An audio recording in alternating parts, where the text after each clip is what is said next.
Hi everyone, welcome to the channel. My name is Philippe Merguichon-Robert and I am the founder of Kwajami Financial, an independent firm that provides both financial planning and investment management services to Ontario residents. If you are a returning subscriber, welcome back.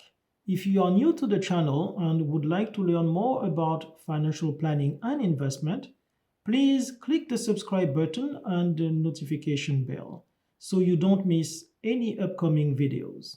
This will also make a huge difference in helping the channel succeed.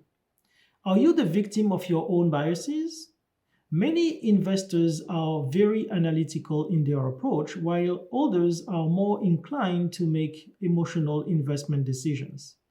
But irrespective of the type of investor you are, you may very well be affected by your personal behavioral biases, and perhaps without even realizing it. This aspect should not be ignored as the consequences can be quite severe. Indeed, these biases tend to result in suboptimal portfolios such as insufficiently diversified portfolios and or excessive turnover, which in turn could lead to lower risk-adjusted portfolio performance. However, by recognizing your biases when they occur, you can significantly reduce and even, in many cases, eliminate their effects. Behavioral biases can be grouped into two main categories: cognitive errors that result from faulty reasoning, and emotional biases that stem from reasoning influenced by feelings. In today's video, I will examine some of the most common biases affecting investors. More specifically, today I will focus on the most common cognitive errors. Let's get started.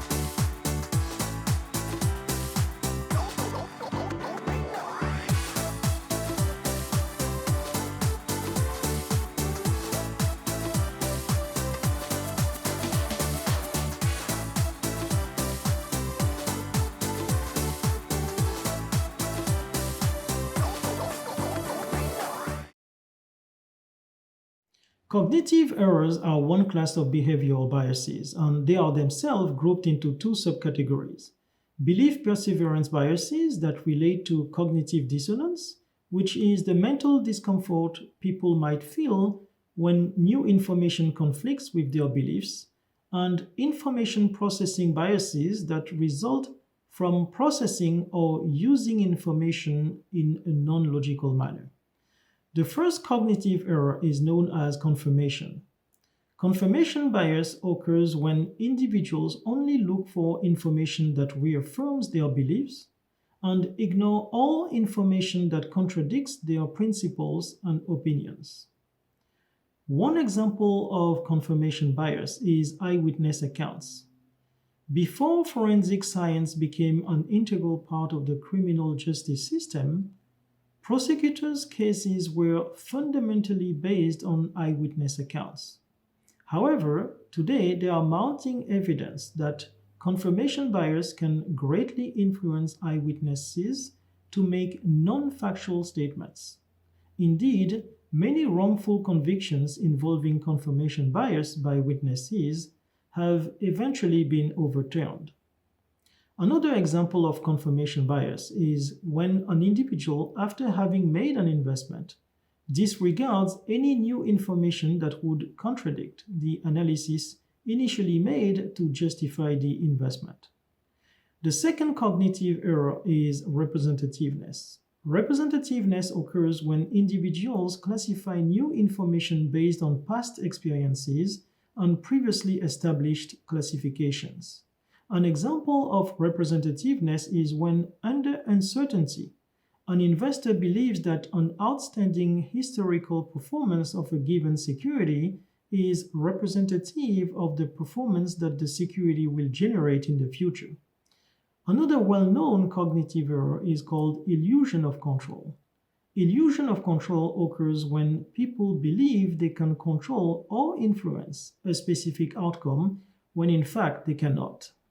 In finance, it is the tendency of investors to believe that they have a certain degree of control over the outcomes of a specific investment.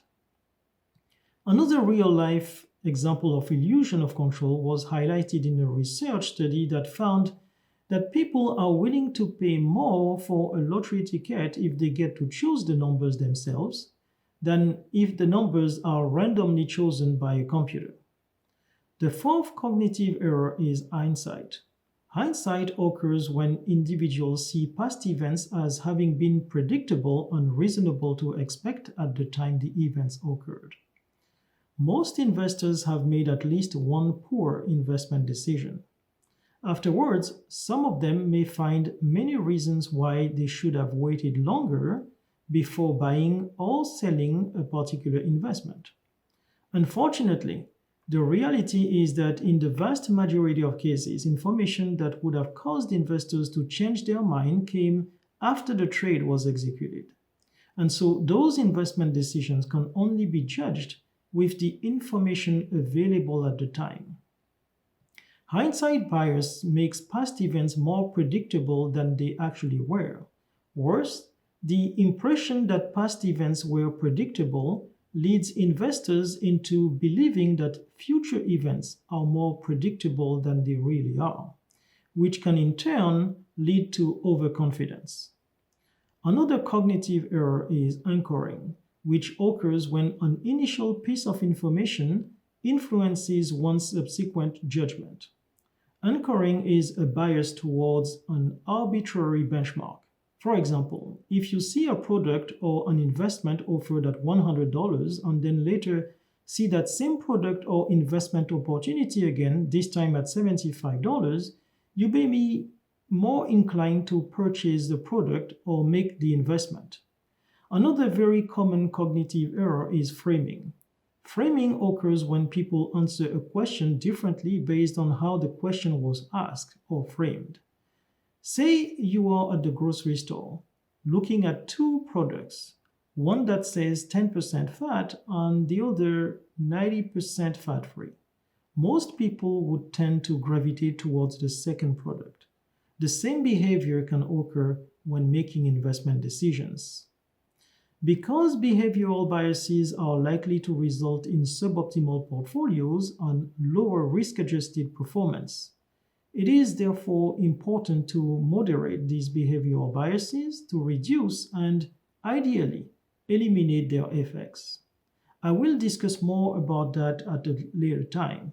I hope you have found this video informative. As always, don't forget to like and subscribe. Thanks for watching, and see you in the next video.